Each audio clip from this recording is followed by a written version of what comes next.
A paz do Senhor, irmãos.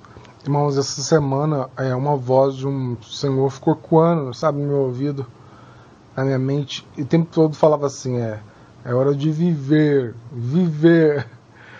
E aquilo ali foi me incomodando porque estava acontecendo isso durante o dia todo, e eu tentava lembrar, fazia o esforço de lembrar de onde que eu tinha ouvido essa voz, e falava, é tempo de viver. Aí eu fui pesquisar, aí lembrei, consegui lembrar, depois de uns 2, 3 dias eu consegui lembrar de quem que era a voz, e achei o vídeo. Acredito eu que essa profecia está prestes a se cumprir, e hoje eu tive uma experiência muito parecida com a desse homem. Eu nem ia postar nem a experiência nem o vídeo deste homem, porque esse vídeo é de 2015, você vê, tem 2 anos atrás, 2 anos e 2 meses e 1 mês atrás, que esse homem teve essa experiência, e o Senhor me fez lembrar, né, ouvindo a voz desse homem, e eu cheguei a baixar até o vídeo para postar, e eu desisti. Aí hoje eu tive também uma experiência muito parecida com a dele. Eu fui parar em Israel, fui parar na tribo de Josué, né? Porque eu vou contar, mas primeiro eu vou colocar esse vídeo para os irmãos ver, porque, irmãos, está muito perto disso tudo acontecer, muito perto. Amém, a paz. As paz a todos os irmãos da Igreja Unidade em Cristo, espalhada por todo o Brasil. A minha unidade com a igreja é em Cristo. Quero contar para os irmãos, nós estamos indo para a Chapada de Guimarães, eu e a Aurora, está gravando. Nós vamos socorrer uma pessoa que veio do Triângulo Mineiro, passando uma luta, está aqui na Chapada, foragida do esposo. O esposo quer matar essa pessoa, e ela está aqui na Chapada com 2 filhos. E achei por bem, diante desse quadro, diante do sonho que eu tive essa semana, de postar na rede social como um aviso de Deus, sem pretensão, sem soberba e sem vaidade, em nome de Jesus. Dia 2 para o dia 3 de fevereiro, do dia 2 para o dia 3, eu tive um sonho. Acredito que foi Deus que colocou na minha mioleira esse sonho. Dormimos ali por volta de meia-noite, e durante esse período de meia-noite às 4h30 da manhã, eu sonhei que eu estava em Jerusalém, olhando para a mesquita que tem o telhado de ouro, né? Domo ali da rocha. Eu estava atrás do muro da lamentação, olhando para a mesquita, e eu olhava à minha esquerda, tinha um homem com uma luneta, olhando atentamente para dentro da mesquita. Ele olhava dentro da mesquita, olhava para mim, olhava para dentro da mesquita, olhava para mim, e de repente ele disse: presta atenção, tire os seus olhos dos acontecimentos que estão no mundo e olhe para Jerusalém, pois Jerusalém é o ponteiro no relógio mundial de Deus. E ele disse, perguntei a ele por quê. Ele disse para mim: preste atenção, veja. De repente um homem que estava ali em volta do Muro das Lamentações começa a tocar um tambor, um atabaque, e começa a tocar com muita veemência, com muito rigor. Ele toca essa atabaque, e uns 30 homens que estavam em volta dele ali começam a dançar e a profetizar, e ele toca uns 1 minuto, 2, 3, eu não sei bem, até que todos caem no chão, caem por terra. Acredito que caíram debaixo de uma unção do Espírito de Deus. Eu não caí, mas eu pensei comigo no sonho: eu vou fazer de conta que eu também senti esse impacto, vou cair no chão e vou observar tudo que está acontecendo aqui. E o homem que tocava atabaque, que tocou atabaque veementemente, e era um louvor, alguma coisa que eu não entendi a língua, e ele veio andando no meio dos homens caídos no chão, e eu com os olhos abertos estava tentando ver o que ele iria fazer. Ele veio na minha direção, me virou de barriga para cima, assentou-se sobre o meu ventre, deitou sobre mim, colocou os olhos nos meus olhos, o nariz no meu nariz, a boca dele na minha boca. E eu tentei reagir porque achei estranha aquela posição desconfortável que eu estava, e ele em cima de mim. E eu pensei ali, esse homem vai me violentar.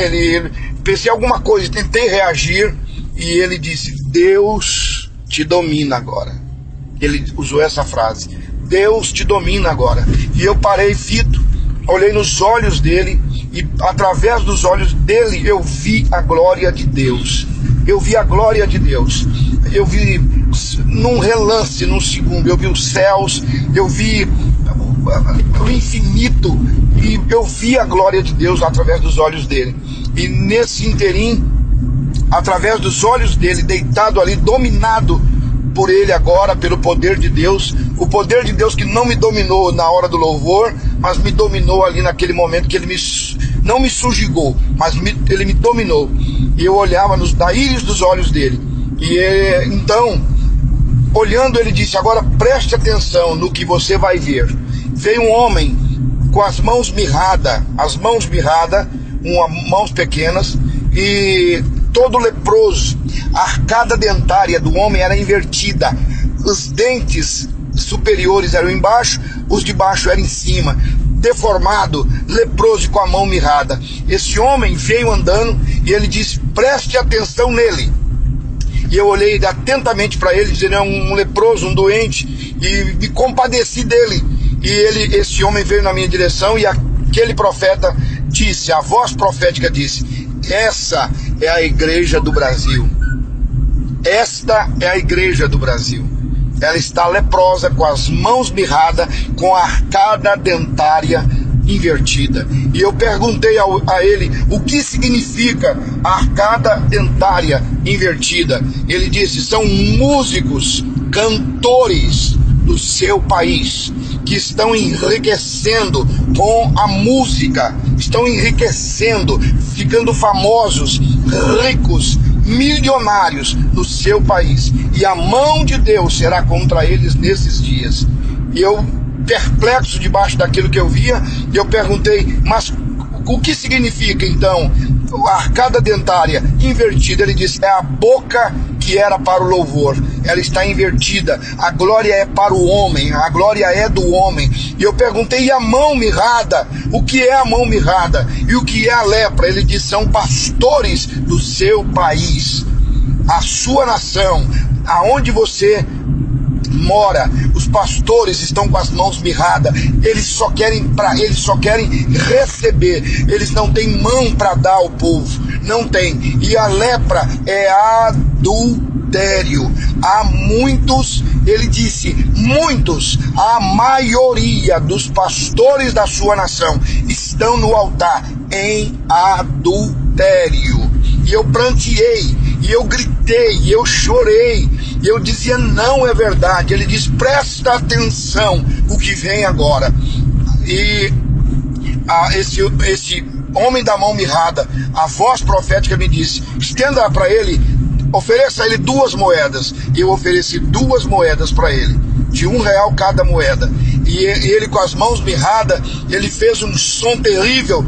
A igreja gananciosa, a igreja mesquinha, ela fez e avançou nas moedas, com a mão mirrada segurou. Mesmo leproso, ele queria dinheiro do povo.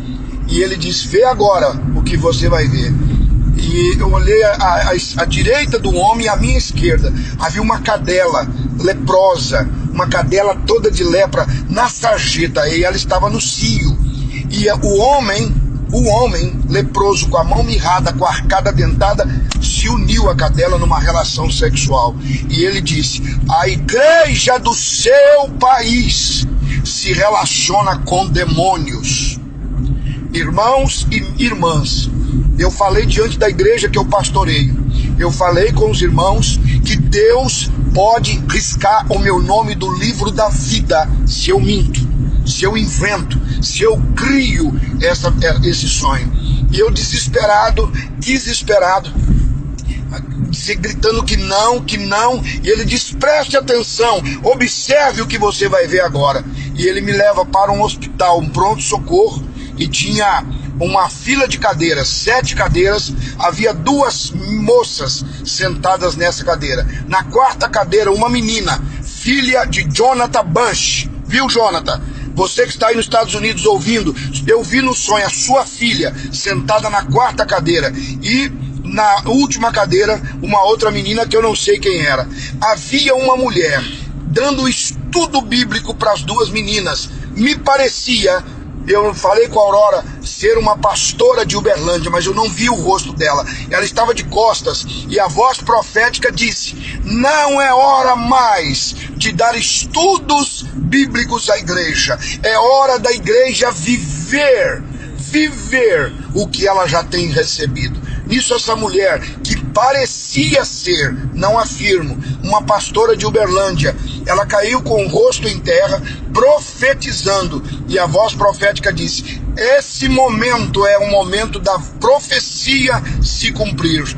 E eu perguntei o que significam as 7 cadeiras, o que significa as 2 crianças. E ele disse: as 2 crianças são crianças que estão longe de seus pais. São crianças que não estão amparadas pela família. E a voz profética disse: a igreja que é considerada agora abandonada, a igreja que não tem aparência, a igreja que não tem luxo, a igreja que não tem ouro, a igreja que não tem riquezas, essa igreja é a igreja que vai ser levantada na última hora. Essas 2 crianças representam a igreja que verá e passará pelo arrebatamento da igreja. Oh, xarabacantionei, aleluia. E eu perguntava à voz profética o que era as 7 cadeiras, e ele disse: são as 7 trombetas. As 7 cadeiras significam as 7 trombetas. E eu então me antecipei e perguntei: as crianças significam que já tocou alguma? Qual que tocou? A de lá ou a de cá? A 4ª trombeta já soou? E ele disse: cala e ouve. Mandou eu calar e disse: cala, ouve e observa. Vocês estão na meia hora de silêncio. Você que tem Bíblia, meu irmão, pega na tua Bíblia, vê o que é a meia hora de silêncio no céu. E eu então calei a minha voz, e ele disse: agora vê e vem mais uma vez, e vê mais uma vez. E eu voltei na visão, no sonho, eu voltava a Jerusalém, voltava naquela colina, no Domo da Rocha, o homem com a luneta, olhando para dentro do templo. E ele disse: agora preste atenção. E eu olhei e vi como se fosse um flash que mostrava uma cena e outra, rápido, rápido, rápido. E eu olhei e prestei atenção. Debaixo do templo de Salomão, a mesquita também, né, muçulmana, debaixo daquela região, embaixo representava o globo terrestre, e milhares de pessoas correndo na terra, procurando um buraco para entrar. Eu vi no sonho, eu vi na visão, pessoas entrando em locas, em buraco. Eu vi mães puxando filhas, entrando no buraco aonde a filha estava escondida. E eu vi pessoas da igreja, que eu sou pastor, dentro dos buracos. E eu perguntei: o que é isso? Ele disse: o arrebatamento da igreja aconteceu, e estes foram deixados para trás. Irmãos, eu gritei, e ele se levantou de sobre mim, na visão, no sonho, voltou à parte inicial. Ele se levanta de sobre o meu dorso, me dá uma roupa e um cajado e diz: vai e conta a voz profética. E eu falei que não ia contar, que eu não falaria, e ele disse: você vai ser rejeitado, ministério profético não é bem aceito, mas vai e conta, pois esta é uma palavra te dada para os últimos dias. E eu saí, e aqueles homens que estavam ali caídos se levantaram e começaram a me rejeitar e dizer: tudo bem, que foi você escolhido para contar, mas nós não queremos te ouvir, porque você não é judeu, porque você é gentio. E eu então voltei para eles e disse: em Jesus, eu não sou judeu, eu sou filho de Abraão, enxertado em Jesus Cristo. Peguei o cajado, a roupa que ele me deu, bem colorida, uma túnica colorida, parecida com uma roupa da tradição cuiabana, e disse: eu vou, mas eu quero um sinal. E eu acordei, deitado de barriga para cima, 4h30 da manhã, e eu acordei com muita dor no meu dorso. E a Aurora, minha esposa, que está gravando aqui na estrada de Chapada, a Aurora é testemunha. Até hoje me dói o peito. Ontem no culto à noite, enquanto eu pregava, a dor voltou fortemente. Eu saí pela casa e fui na sacada, orei a Deus, eu senti como se Deus tivesse passado por ali no meu quarto, na minha casa, e a impressão que me dava é que Ele estava indo, e eu clamei, amados, 4h30 da manhã, e disse ao Senhor: não me deixe sozinho, não me deixe sozinho, me dá um sinal, e eu contarei, porque eu não tenho nada a perder, eu não tenho nada a perder nessa vida. Então, amados que vão receber, que vão ouvir esse vídeo, não sei quantos minutos deu, eu procurei ser fiel, não meditei nada, não anotei nada, está tudo aqui na minha mioleira. Se Jesus Cristo voltar hoje, você vai ou você fica? Quem tem o Filho tem a vida, quem não tem o Filho não verá a vida eterna, e sobre esta pessoa permanecerá a ira de Deus. Evangelho de São João, capítulo 3, versículo 36. Você tem o Filho? Obviamente você deve ter a vida, você deve falar da vida, suas ações devem ser de vida. Se você tem o Filho, suas atitudes, sua conversa, suas finanças, seu dízimo, sua oferta, você é fiel, você não trai a esposa, você não adultera, você não fica com rapazes, crentes ou não, você é santo, você é santo. Queridos, em nome do Senhor Jesus, eu termino aqui, não sei o tamanho que deu aí essa gravação, e peço a Deus que leve onde Ele quiser esta gravação, em nome de Jesus. Deus abençoe a todos, estamos chegando na Chapada. Beijo.